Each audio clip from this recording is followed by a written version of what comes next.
Hello, I'm Ali Langdon. Welcome to A Current Affair. Dr. Lara Wieland is a long way from her home in Far North Queensland. She's in Ukraine with her husband Ron, volunteering her medical skills as she dodges the escalating daily attacks from across the border. The most recent, a Russian drone strike on a kindergarten in Kharkiv, which she captured for A Current Affair.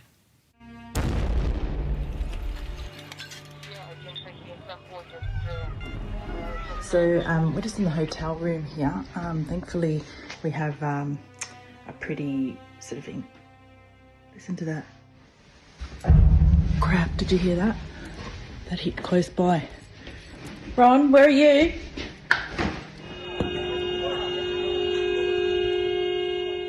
News has just come through on Telegram that a kindergarten was hit. We could hear the sirens going, the ambulances, and there's reports that children have been injured.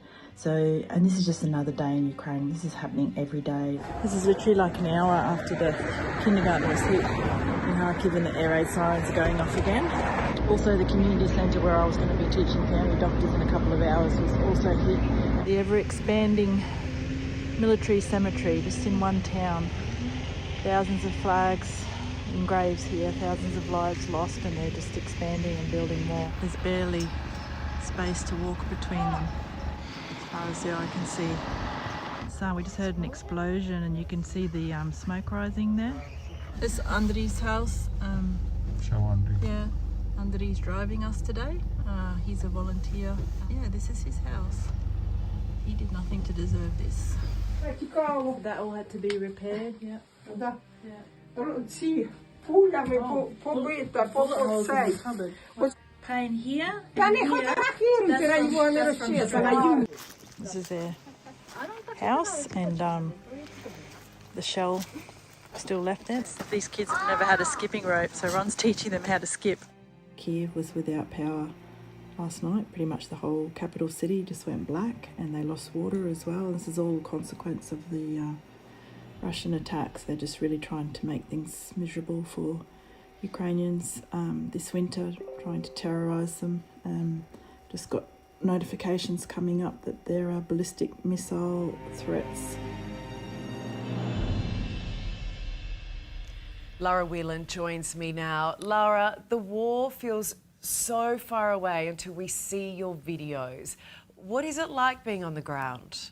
Look, it's really intense, and every night that I've been here in Ukraine, I think bar one or two, and I've been here for 3 weeks, there's been a massive air raid alert, missile attacks and Shahed drone attacks. So those are very large unmanned aerial vehicles. They're not like the little drones you take photos with. And, really, I think people in other countries have no idea, because only the very sort of worst attacks maybe on the capital seem to get airtime. Yeah, and is that something that is really frustrating, be there? I feel like that Gaza and Israel has been front and centre of everyone's mind for so long that it feels like this is the war that has been forgotten, which is why it is so important then to see your work and to hear what you're seeing over there. Yes, I think only possibly 1% of what happens over here actually makes like the main international news. They're not even covering the everyday things like people being hunted by FPV drones in the villages, the everyday suffering of Ukrainians, the massive refugee crisis, the daily evacuations that have to happen, all of that's being missed. And look, Lara, this isn't your war. I know your grandfather was Ukrainian. Is that why you're there, risking your life? No, I don't think that's the main motivation. Certainly it helps me build a bit more of a connection here. But, I've worked for decades in other areas of need, including in our remote Aboriginal communities. And for me, it's about, standing up for what's right. And really, there's no greater example of injustice that I can see at the moment than what Russia is doing to Ukraine. And it just seems like it's right to come and help the people who are standing up to them. Yeah, and I know your husband Ron is with you. He's not a doctor, but could you do it without him? No, absolutely not. I have been here without him before, but really the things we've been able to do this trip, I couldn't have done without his support. And he's been driving the vehicle, and it's made us so much more flexible having the vehicle, which we're now then going to leave with our NGO partners in Ukraine, and just I can do so much more because he's doing everything else. So yeah, couldn't do it without him. And when you say doing so much more, what is it that you are actually doing? I know you ran a clinic yesterday.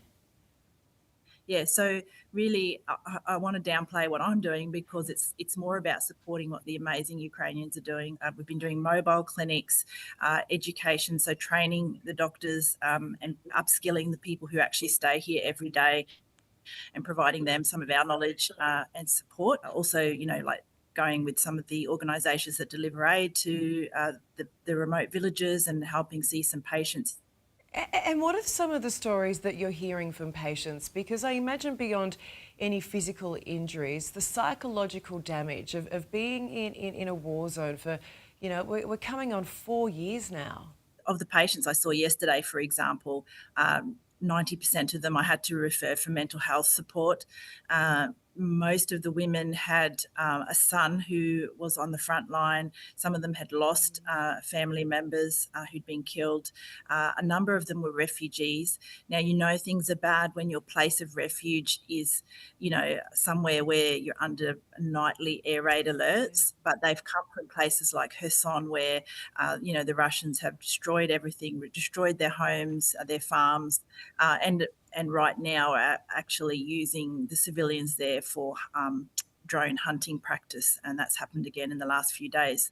You know what? It brings it home when you see those graves, the fathers, the sons, the husbands lost in battle.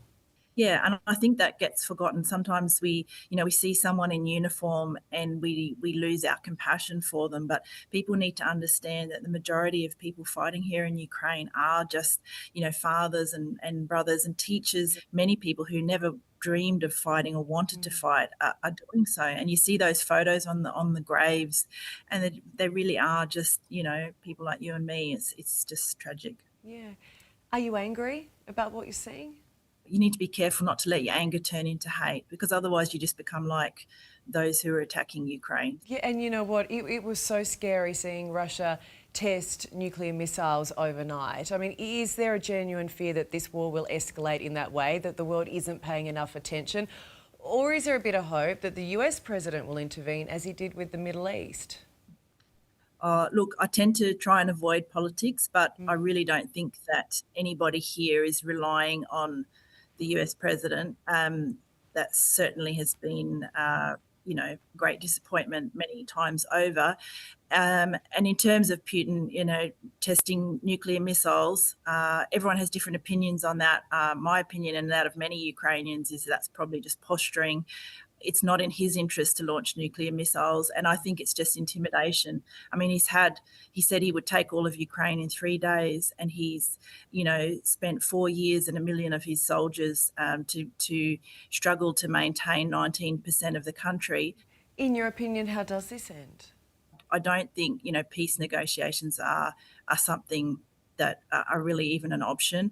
And I think that this war could be ended very quickly if everybody got together and imposed all the sanctions they possibly could.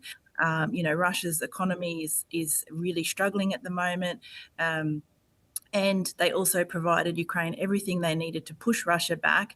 They have no intention of, invading Russia or killing people there. They just want them out of their country, to leave them in peace in their homes with their families. So, if the world got together and did all of those things, I think this war could actually be ended very quickly. Lara, you're there for a couple more weeks. You've got to get back to Cairns, where you have patients waiting for you. But you run a charity, Only Passing Through, which is founded to provide humanitarian and medical supplies to those in Ukraine. Can I ask, when will you go back? I hope to come back. But I think it's really important that I don't come back because I feel good or, about it or want to do it. It's really important that it's something that's helpful to our Ukrainian partners. Look, just watching your videos, seeing that bomb drop on the kindergarten and seeing the firefighter holding that little kid and knowing you're so close to all of that, are you scared being there? to me, I guess it's not important, you know, whether you die or when you die. It's more important what you do with your life, and I don't want to have any regrets about that.